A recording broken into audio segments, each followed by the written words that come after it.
Hey guys, it's just me, Mr. Plastic. What this video series is going to deal with is a basic introduction to what human anatomy physiology is.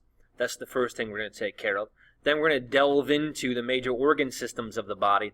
Then we're going to talk a little bit about regional and directional terms. You have to remember, guys, this is kind of a tough class. Human anatomy physiology is tough because there's a lot of terminology. So let's get started. So the first thing you got to realize is what this class actually is. Okay?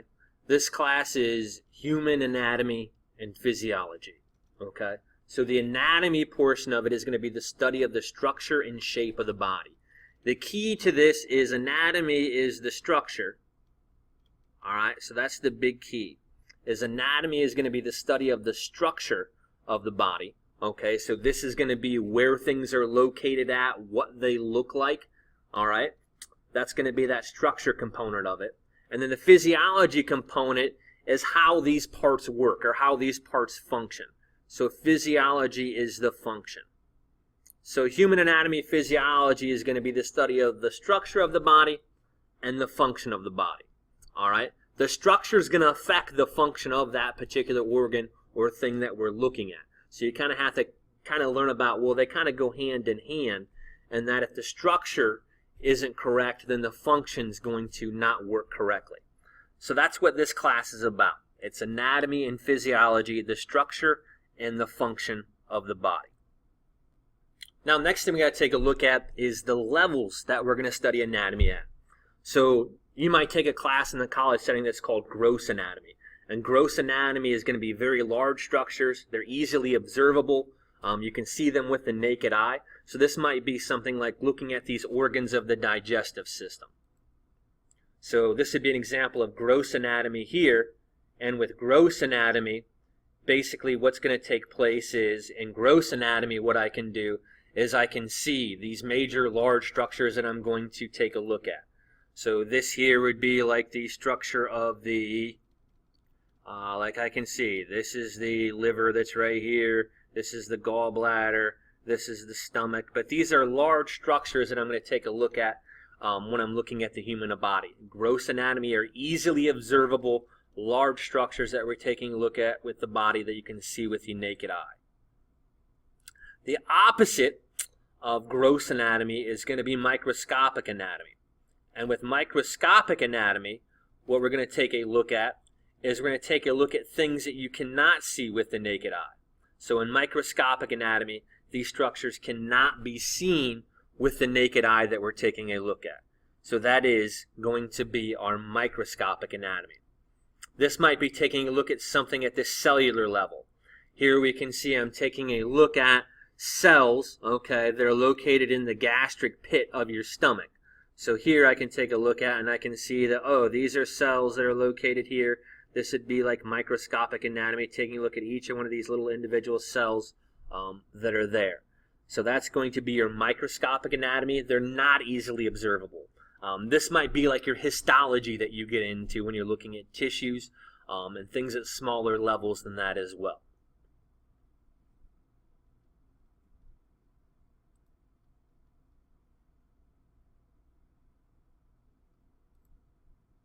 Again, here we're looking at blowing this up even more, and we're looking at things microscopically. That's microscopic anatomy. The next thing that we're going to take a look at is now we're going to take a look at how I organize things from a human anatomy phys perspective. So we're going to start with the really small structures that we're taking a look at here. So here I can see that we have a group of atoms, okay? So I have a group of atoms, and a group of atoms is going to make up a molecule. So I have a group of atoms, I take a group of different atoms and I join them together, and then I'm going to build a molecule. A lot of you guys did like a freshman science class when you got out some model kits and you had these atoms and you joined these together and you built a molecule. Now if I take a group of molecules, this is going to build what's called an organelle. In biology you guys studied different organelles. So I would take these molecules of life, I join them together, I can wind up with organelles, and organelles are these tiny structures within inside of cells that have a particular function.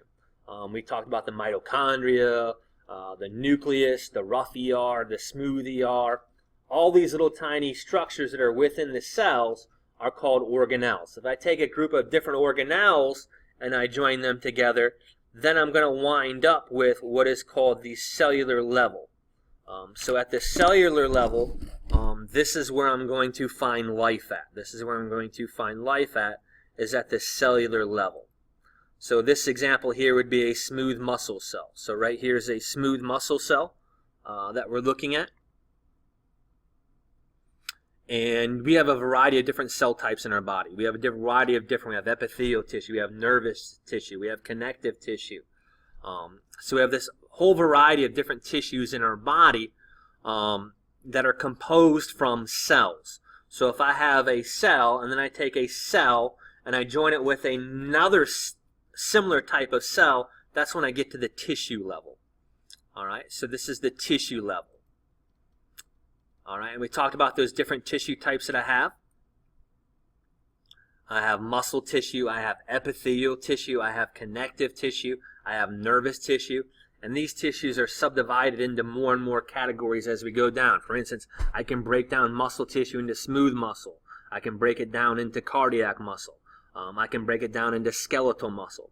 But when I get to the tissue level, it's these individual cells that are joined together. So one smooth muscle cell joins with another smooth muscle cell, that joins with another smooth muscle cell, that joins with another smooth muscle cell. But they're all very similar cells. They join together to form a tissue.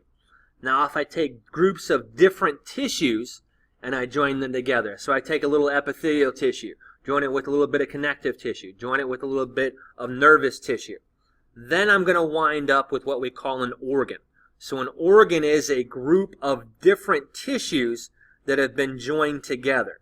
So an organ is a group of different tissue types that have been joined together. Here we can see we're taking a look at a blood vessel here, and we have connective tissue, we have some smooth muscle, and we have this epithelial tissue on the inside. These all join together to form a blood vessel, will be the organ that they're going to form here. So this is when I get to the organ level.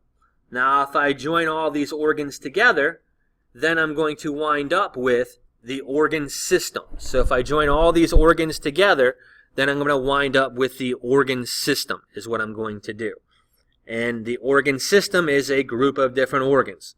All right, joined together, they're going to perform a function for the body.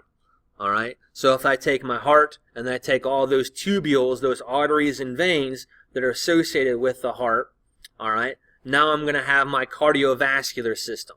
So the cardiovascular system consists of the heart and then all this other tubing, but these are all individual organs that are joined together to help form this organ system.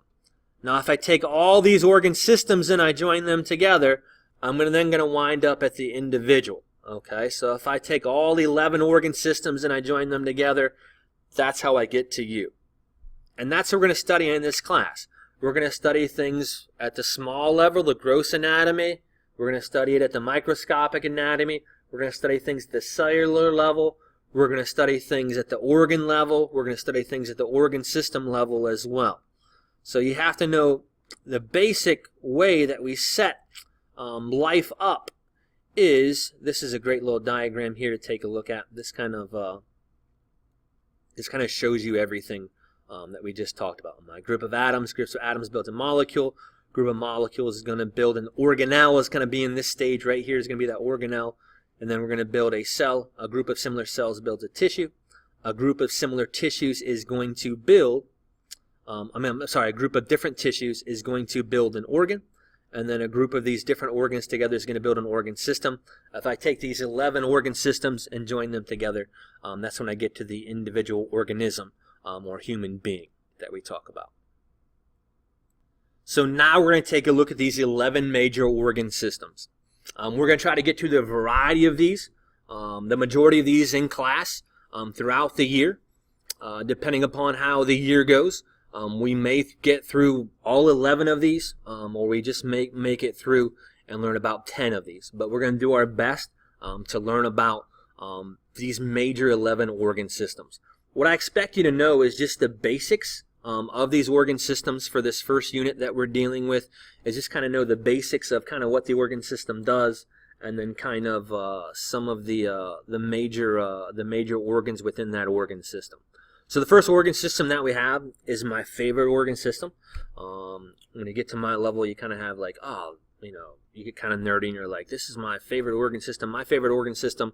If I was not a human anatomy teacher, I would be a dermatologist. I love the integumentary system. The integumentary system is going to cover, it's going to line your body coverings, is what we're going to do. So it forms the outside of your body, which is known as your skin.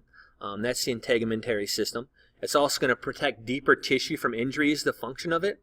It helps regulate your body temperature, and it's where your nerve receptors are located at. So cutaneous nerve receptors, that means these nerve receptors within your skin. So a major organ of the integumentary system is the skin. Okay, if I take the skin, I take the hair, I take the nails, I take all the glands that are embedded within your skin. That's how I get to the integumentary system. So that's what the integumentary system does. It's going to cover your body, and it's going to protect it from injury. It helps regulate your body temperature. Think about those sweat glands. It also contains these nerve receptors in there as well. But that's your integumentary system. There's your integumentary system. Right there you can see there is your hair, your skin, your nails. All those are organs of the integumentary system. The next organ system that we have is a skeletal system. Skeletal system is going to protect and support body organs. We take a look at your brain. Your brain is enclosed within the bones of your skull. So your skull is protecting that brain. If you take a look at your thoracic cavity, when we look at our thoracic cavity is protecting our lungs, protecting our heart. So your bones have a protective property that are associated with them. They're also going to provide a site for muscles to attach to. So muscles attach to these bones via tendons, okay, and they're going to provide this attachment point. Now the skeletal system does not provide the movement. It provides an area of attachment so movement can occur. It's also the site of red blood cell formation, which is called hematopoiesis. So it's also the site of red blood cell formation, which is called hematopoiesis. We take a look at storage of minerals. Calcium is a major mineral that's going to be stored inside of our skeletal system. So that's the skeletal system. So we have 2 down. We have 9 to go. So 2 organ systems down, 9 to go. Next one we have is a muscular system. The muscular system is going to be the organ system that's responsible for producing movement. It's also going to maintain posture, keep you upright. It's also going to help produce heat. So one way that we can produce heat in our body is through movement. You think about exercising, you get that muscle moving, and you're able to produce that heat. Major organ of the muscular system is skeletal muscles. So skeletal muscles are the major organ of that muscular system. Next organ system that we have is our nervous system. Now the nervous system is super fast acting control system. It's going to respond to internal and external changes of the body that are going to activate muscles and glands. So the nervous system is going to take in information, process this information, and going to respond. And when it responds, it's going to activate either muscles or it's going to activate some type of gland in your body, can cause it to release hormones, etc. But this is fast acting. But the downfall of the nervous system is the nervous system continually has to fire this electrical impulse into that muscle, into that gland, in order to get it to work. So your nervous system, so the major organs of it are going to be your brain, your spinal cord, and then the nerves coming off of that brain and spinal cord. The next organ system that we have is the endocrine system. The endocrine system is going to be composed of endocrine glands. That's the major organ, is the endocrine gland. These endocrine glands release these things that are called hormones. These hormones are going to regulate everything from your growth. If you take a look at human growth hormone, to reproduction, if you take a look at your estrogens, your androgens, those types of things, and your metabolism, if you take a look at T3 and T4. The beauty of the endocrine system is once these hormones are released, they can have a long-term effect. Whereas the nervous system continually has to fire time and time and time and time again with these nerve impulses, the endocrine system can release hormones, and these hormones, when they're released throughout the body, they have long-term effects. These are the major organs of the endocrine system: the pineal gland, the pituitary gland, the thyroid gland. These are all these endocrine glands of the body, and we'll get into these pretty in depth, and you'll know what these endocrine glands do as far as the endocrine system is concerned. Cardiovascular system. This is one of the systems that a lot of kids do really well on, is the cardiovascular system. This is what affects a lot of individuals as they age, and they get this LDL cholesterol that builds up inside of their arteries and causes blockage and clogs and things like that from the poor diet choices that we make.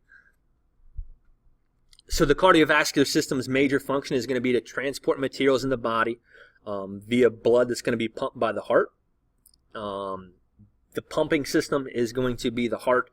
It's going to pump things like oxygen, carbon dioxide, nutrients, and waste products throughout the body. Now, the heart is the pump. What it travels through is arteries and veins. So the cardiovascular system, the major organs that we have, is going to be the heart, and then these blood vessels, these arteries and veins, are going to be those organs that are associated with the cardiovascular system. Lymphatic system, we take care of a little bit later on in the year. So around the 4th 9 weeks is when we start talking about lymphatics. Lymphatics is super cool because lymphatics doesn't have a pump that's associated with it. But lymphatic system is going to help clean the blood, is one thing that it's going to do. It's going to be involved in immunity. So these white blood cells are going to be housed in these structures that we call lymph nodes. And it's also going to return fluid back into the blood that wasn't picked up by the capillaries. So lymphatic system often is called the immune system. Its major organs that are associated with it are going to be things like your lymph nodes, your lymphatic vessels, your spleen would be another organ that's associated with the lymphatic system or the immune system. Some other textbooks call it as well. Moving on, we have the respiratory system. So the respiratory system is going to deal with bringing gases into the body and bringing gases out of the body is what it's going to do. So it's going to keep your blood supplied with oxygen, and then it's going to remove the carbon dioxide from your blood. The major organs of the respiratory system are going to be your lungs, things like your trachea, your nasal cavity are all major organs that we have of the respiratory system. Moving right along, we have the digestive system. Digestive system is what's going to be involved in breaking down our food molecules that we have. We break them down small enough so that they can be absorbed into the bloodstream. It's also going to remove products that can't be digested from your body as well.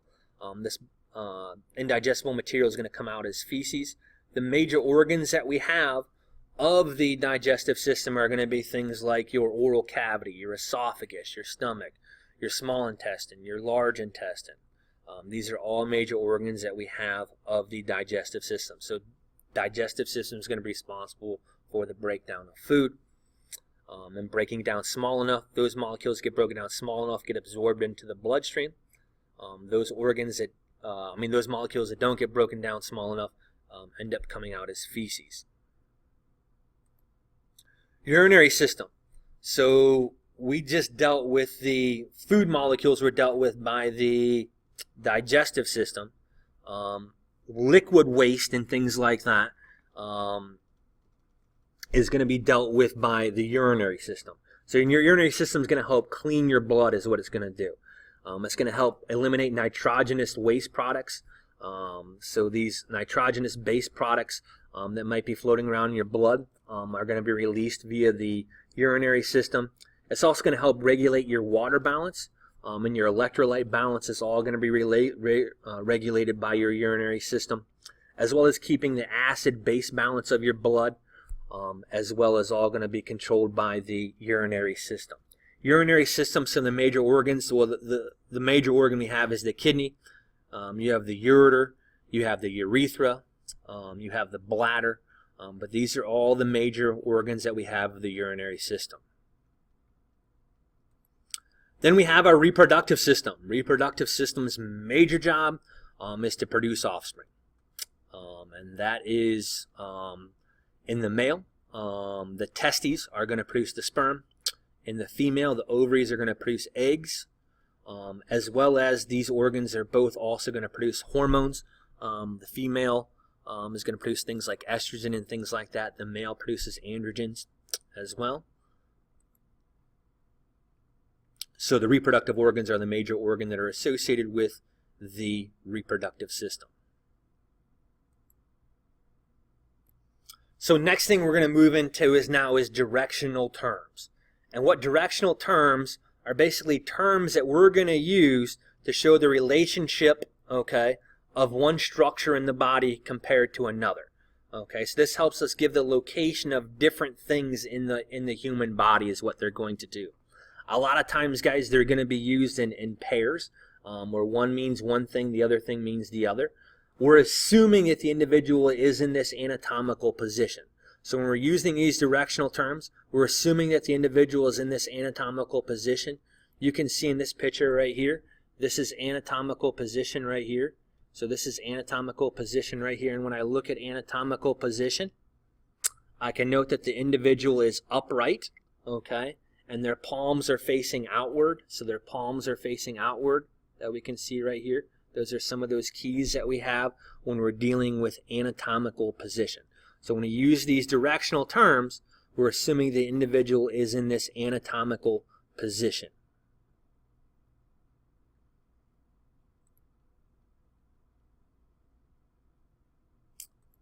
The first one that we have is superior and inferior. So superior is going to be closer towards the head, okay? Inferior is going to be away from the head, all right? So we can use it simply and say superior and inferior, dealing with closer to the head, inferior is further away from the head. So this top drawing up here is going to be superior. This bottom one is moving more towards the inferior.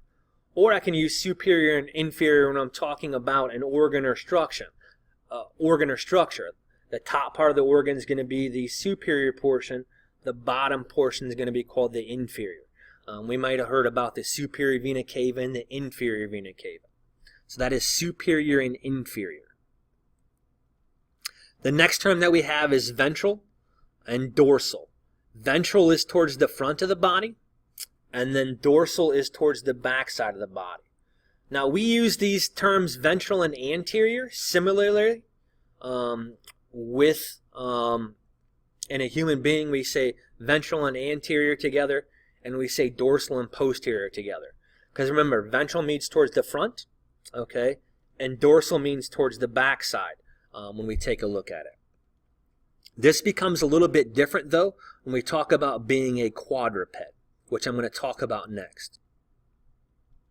So when I take a look at ventral, okay, ventral really means belly side, okay, so ventral really means belly side. So this ventral term is really going to mean belly side here. So ventral really means belly side. So this ventral really means belly side when I take a look at it. So ventral, think belly side. So ventral here, we're going to think belly, okay? Dorsal, all right, is going to be spine side, okay? So everything is cool. If I'm a human being and I'm standing like this, okay, because this is also my belly side and it's the front of my body. So this is the belly side and the front of my body right here. And posterior and dorsal are used similarly. Posterior means my spine side, so my spine is going to be towards the back side of my body, okay? And it also means behind, okay? It also means the behind or the back side of my body. The problem becomes, excuse me. The problem becomes when I take a look at a quadruped.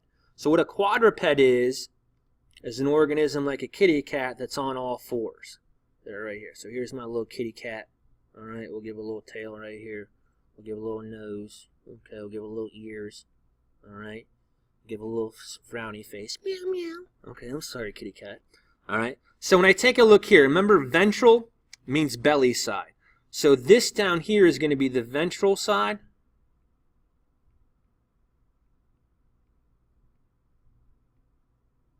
Okay, that's the ventral side, the belly side of the kitty cat. The spine side is going to be back here. This is going to be the dorsal side.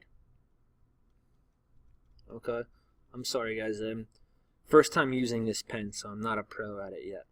Remember, the anterior means towards the front. So this is the front of the kitty cat. So this is going to be the anterior. I'm just going to label it with an A.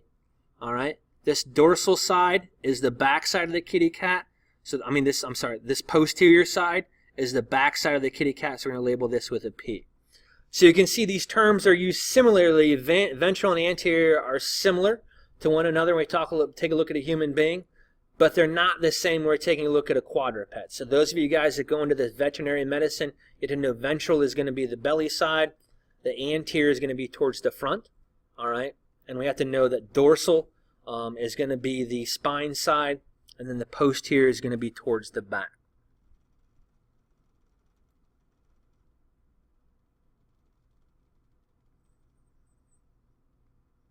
That's a question a lot of times I like to ask on a test to see if we really understand these terms. So you can see here in this diagram right here, this is going to be your anterior, this is going to be your posterior, okay? This is also going to be my ventral side, this is my belly side, this is my spine side, which is why they use interchangeably the same in a human being but different when we take a look at a quadruped. Other terms that we have is medial, which is towards the midline of the body, laterals away from the midline, and intermediate is somewhere in between.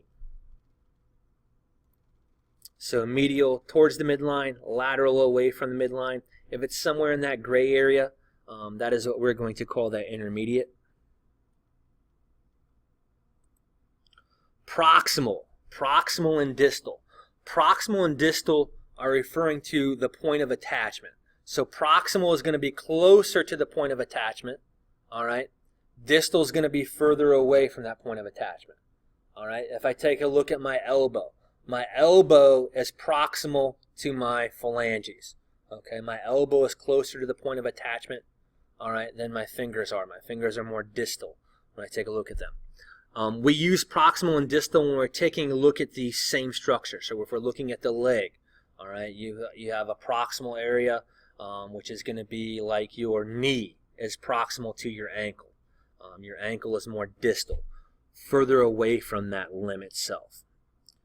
So this is a good diagram representing proximal, closer to the point of attachment. Distal is going to be further away from the point of attachment. Okay, so this is your distal, further away from that point of attachment in this diagram down here. So the closer I get to the point of attachment, the more proximal that I am. The further away I get from the point of attachment, the more distal that I am. Another term that I have is superficial and deep. Superficial is towards the body surface. Deep is within, okay? It's more internal. If I have a superficial cut, that's just on the surface. If I have a deep cut, that's going to cause more injury, more damage. That's going to be further within the body. So superficial and deep. And this is representing that superficial and deep. Superficial, close to the surface. Deep is further within. So now that we know directional terms, okay, that's going to give us a clue as to where one structure is located in corresponding to another. We're now going to take a look at regional terms. So specific regions of the body have terms that are associated with them that we call regional terms. This allows you to pinpoint particular areas of the body. The reason we don't use the common terms is because we want to make sure that we're all on the same page and we all have this universal language that's very similar to one another. Now, I don't mean to scare you on this next slide, but it's going to be kind of scary because there's a ton of words on it. But these are some of the major anterior regional terms that we have. All right.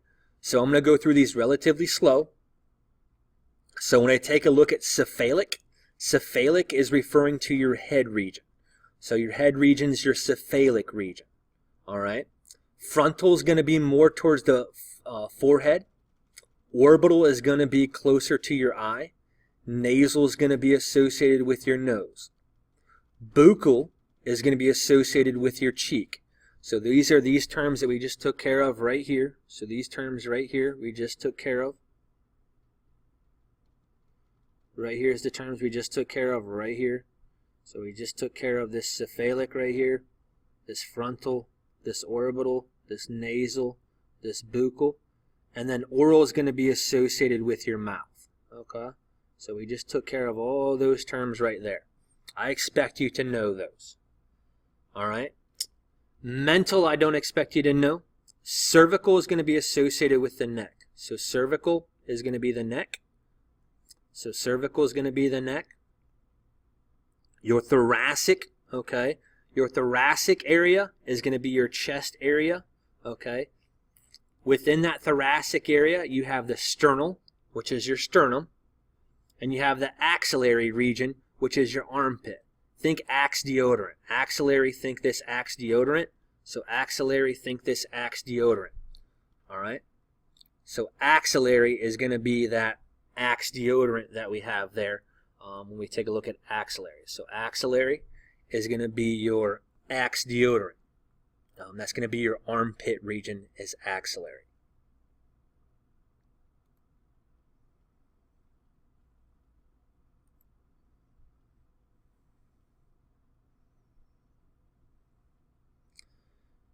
Your abdominal region is going to be your abdomen area. Within that abdominal region, you have your belly button, which is called your umbilical region.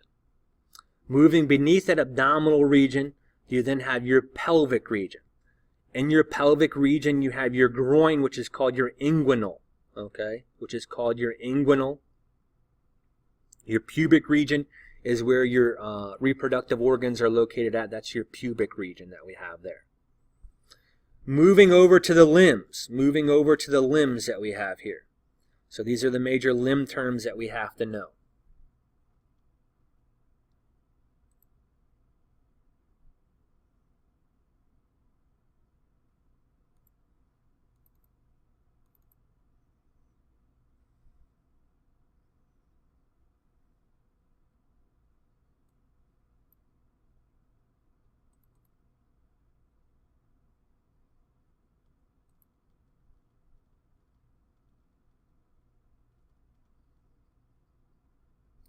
All right, so brachial is going to be our arm.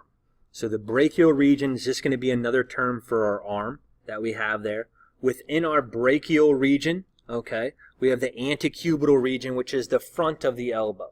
So the antecubital region is going to be the front of the elbow, okay. The forearm is called the antebrachial region. Your wrists are called your carpals. So your wrists are called your carpals. Manus is for your hand. Digital is for your fingers that you have. Okay? So those are the major ones I want you to know for the arm. So the ones we talked about for the arm here, if we can bring this back up, the major ones we talked here about the arm is going to be this brachial, which is the arm, the antecubital, which is right here, okay, which is going to be the front of your elbow. We talked about the antebrachial, which is going to be your forearm, which is going to be right here. We talked about your wrist, which is your carpal region. All right, and then your fingers are called your phalanges or digital region that we have right here. So those are the major ones that I want you to know for the arm itself. Moving on to the leg. We call your hip is called your coxal region. Right here is your coxal region. Okay, your thigh right here, this is called your femoral region. The front of your knee is called your patellar region.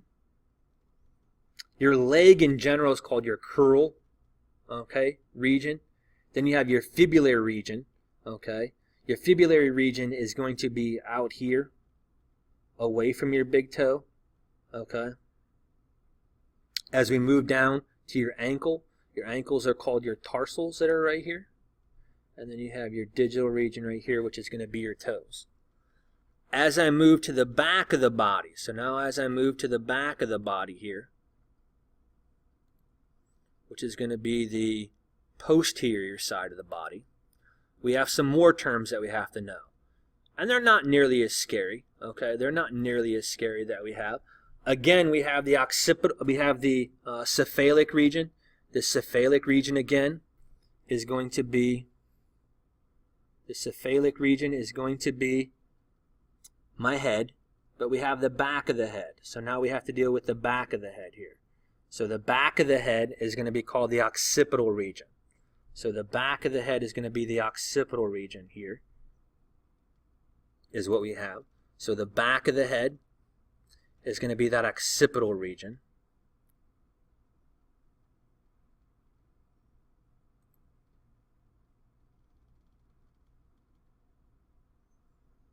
The neck, again, is still called our cervical.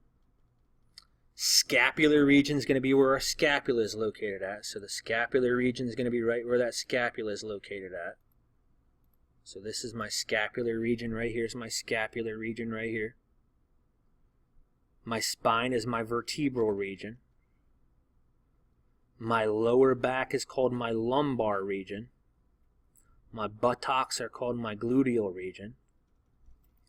Femoral, this is still my thigh. That's my femoral region, this right there.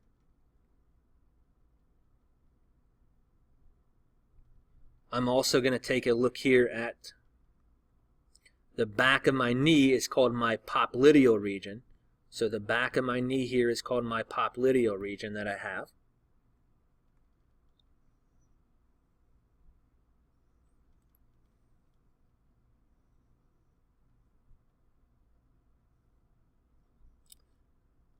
And then I take a look at my ankle, which is my calcaneal region. Okay. The heel of my foot is called my calcaneal region. Okay. The heel of my foot is my calcaneal region.